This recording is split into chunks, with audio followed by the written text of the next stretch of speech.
सुप्रभात प्यारे बच्चों।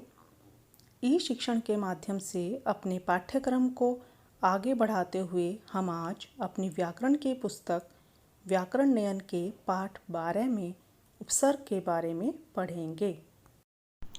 पाठ 12 है उपसर्ग। तो बच्चों, सबसे पहले हम करेंगे कि उपसर्ग कहते किसे हैं। जो शब्दांश मूल शब्द के आरंभ में जुड़कर उसके अर्थ में विशेषता या परिवर्तन लाते हैं उन्हें उपसर्ग कहते हैं। उपसर्ग की परिभाषा को हम इन 4 वाक्यों से समझेंगे। यह किस प्रकार का कार्य है।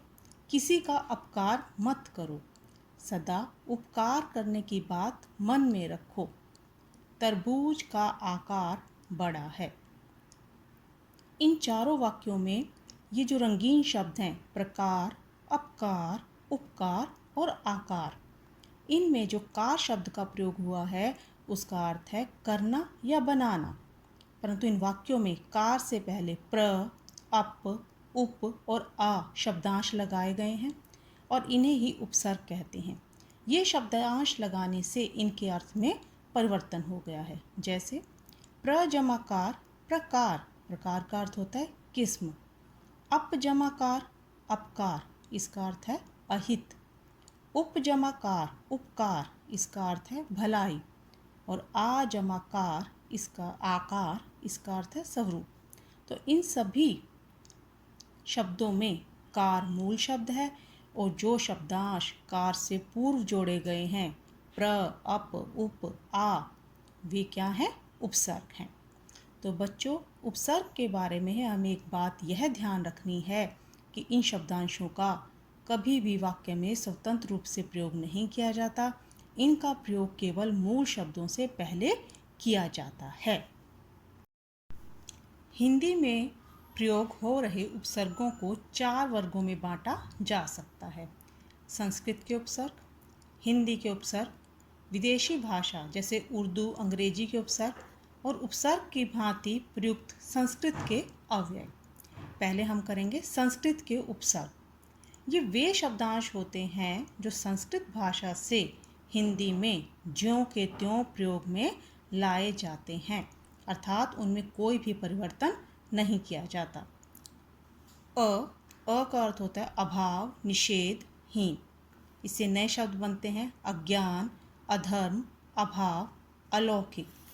अति, इसका अर्थ होता है अधिक, ऊपर। अति उपसर्ग से बनने वाले नए शब्द हैं अति प्रिय, अतिरिक्त, अत्यंत, अत्याचार। नी का अर्थ होता है रहित, बिना, अधिकता। निपुण, निगुण, निबंध, निरोध, निडर। निर, इसका अर्थ होता है निषेध, विपरीत, रहित। इससे बनने वाले नए शब्द हैं निर्गुण, निर्मम, निर्दोष, निर्भय, निर्जीव। परा, इसका अर्थ है परे, उल्टा, तिरस्कार।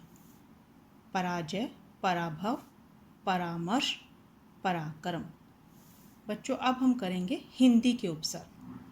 हिंदी के उपसर्ग ये वे शब्दांश होते हैं जो मूल रूप से संस्कृत के होते हैं परंतु हिंदी में रूप परिवर्तन के साथ प्रयोग किए जाते हैं।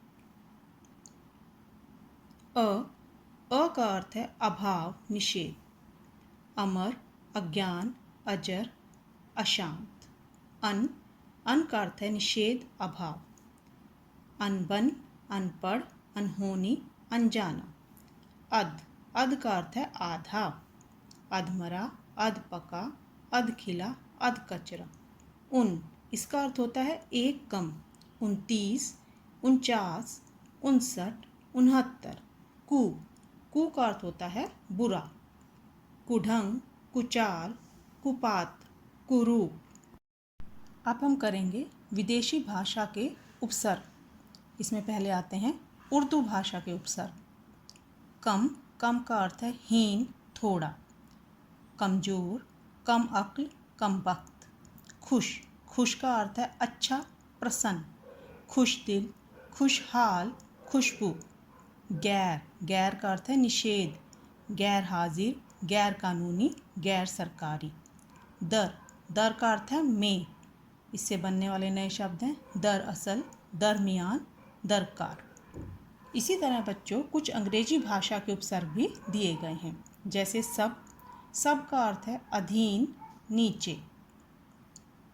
सब जज, sub committee, sub inspector. Deputy, इसका अर्थ है सहायक। Deputy director, deputy minister. Vice, vice का अर्थ है उप। Vice chancellor, vice principal. उपसर्ग की भांति प्रयुक्त संस्कृत के अव्यय। ये संस्कृत के अव्यय होते हैं जो हिंदी भाषा में उपसर्ग के रूप में प्रयोग किए जाते हैं। अधः, इसका अर्थ है नीचे। अधः पतन, अधोगति।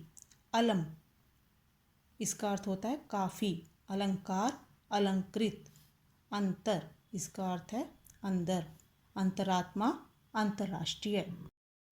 पुनः, पुनः का अर्थ होता है फिर। पुनर्जन्म, पुनर्निर्माण। पुरा, पुराना, पुरातन, पुरातत्व। सत, सत का अर्थ होता है श्रेष्ठ। सत्कर्म, सत्कार। तो बच्चों, आपको इन सभी दिए गए उपसर्गों से बनने वाले शब्दों को याद करना है। आइए हमने इस पाठ में जो भी पढ़ा है उसे हम एक बार दोहरा लेते हैं।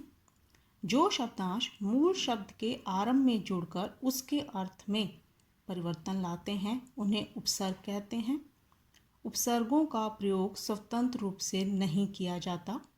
हिंदी में उपसर्गों को 4 वर्गों में बांटा जा सकता है: संस्कृत के उपसर्ग, हिंदी के उपसर्ग, विदेशी भाषा के उपसर्ग और उपसर्ग की भांति प्रयुक्त संस्कृत के अव्यय। तो बच्चों, इस पाठ को अच्छी तरह से समझने के लिए आपने स्वयं 2 से 3 बार पढ़ना है और सभी उपसर्गों से दिए गए बनने वाले शब्दों को याद करना है। धन्यवाद।